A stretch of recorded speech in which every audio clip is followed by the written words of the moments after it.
In this podcast, we have been on a flying trip and are standing in the street about to check into our hotel. Where are we? Let's use some of our geographic senses. What culture are we experiencing? Listen to the music. Language and sounds are unfamiliar. The smells of the foods are enticing, but certainly not our normal cuisine.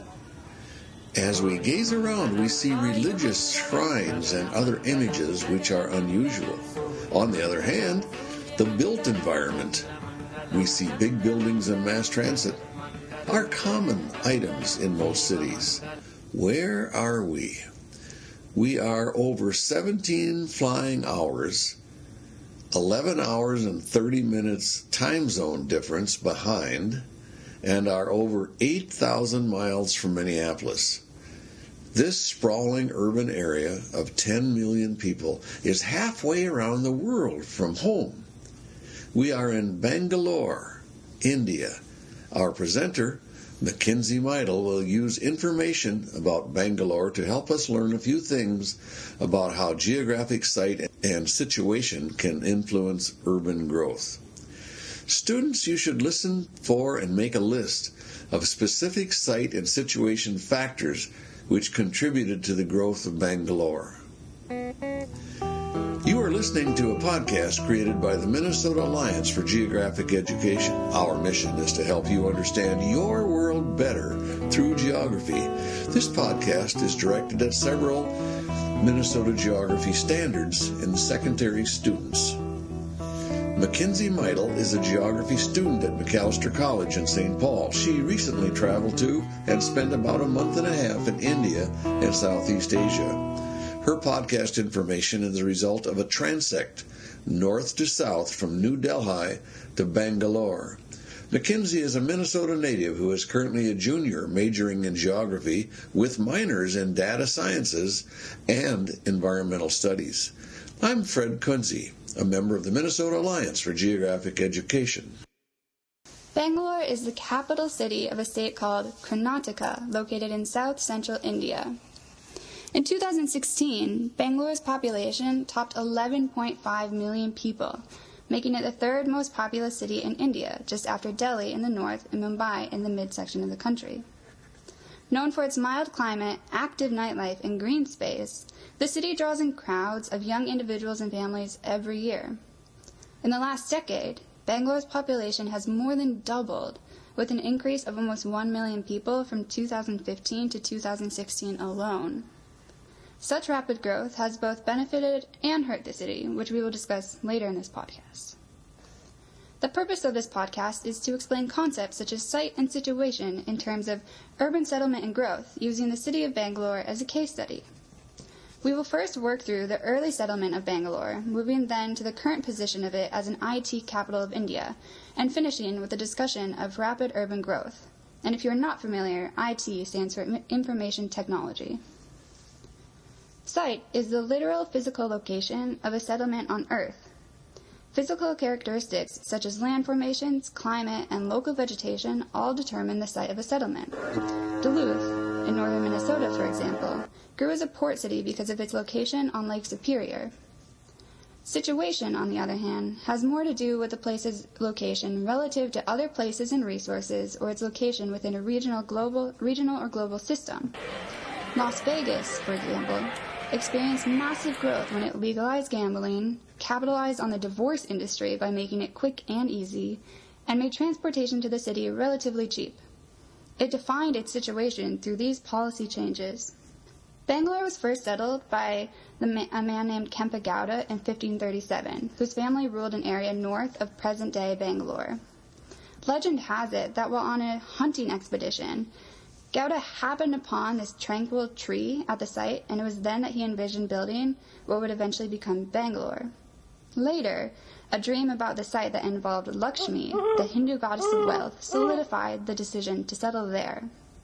And while we can't really say what exactly happened on that day almost 500 years ago, Bangalore's location does have a few other characteristics that could have determined its location and development. First, in terms of site, Bangalore is located in a part of the country with a relatively mild climate and suffers from very few natural disasters, unlike other cities such as Delhi in the north, which experiences both deathly hot summers and deathly cold winters. Bangalore remains warm without getting too hot all year. Temperatures fluctuate between the 70s and the 80s throughout all 12 months. And unlike coastal cities or northern cities, Bangalore doesn't experience cyclones, or what we in the U.S. call hurricanes, or earthquakes due to plate movements near the Himalayan mountains. Finally, because Bangalore is located at a high elevation on the Deccan Plateau, the city isn't prone to the flooding faced by lower-lying cities. But that isn't to say that Bangalore doesn't receive a healthy amount of rain each year. But the key to massive growth doesn't usually lie in a city's site, but its situation, and Bangalore excels because of both. It was once the intersection of two major trade routes that spread across India, one from the northern part of the country to the southern part of the country, and the other extending east to west. The city is also close to another South Indian state called Kerala, which was a major hub on the global spice trade route. Today, Bangalore's growth can be almost entirely attributed to its situation. It is known as the Silicon Valley of India, nicknamed after the IT region in California that houses companies such as Facebook, Google, and Apple. With the advent of the internet and an already established collection of startup companies and research universities in the area, the government poured money into Bangalore in the late 1990s. Bangalore's close proximity to two other major cities, Chennai and Hyderabad, formed the initial workforce for the new capital. Since then, Bangalore has become a destination for both Indian and international techies. But because the growth Bangalore experienced was so rapid, it's also, and continues to be, unplanned. Any city would have trouble keeping up, and it is evident in the landscapes of Bangalore that they are no exception. Every speck of open space has a new housing development under construction because the population boom has exceeded the capacity of existing infrastructure. And because Bangalore's infrastructure, much like other metropolitan areas of India, lies low, meaning there are very few high-rises, much of that growth has been outwards and not upwards, and this has led to urban sprawl, which can have negative effects on the environment and residents.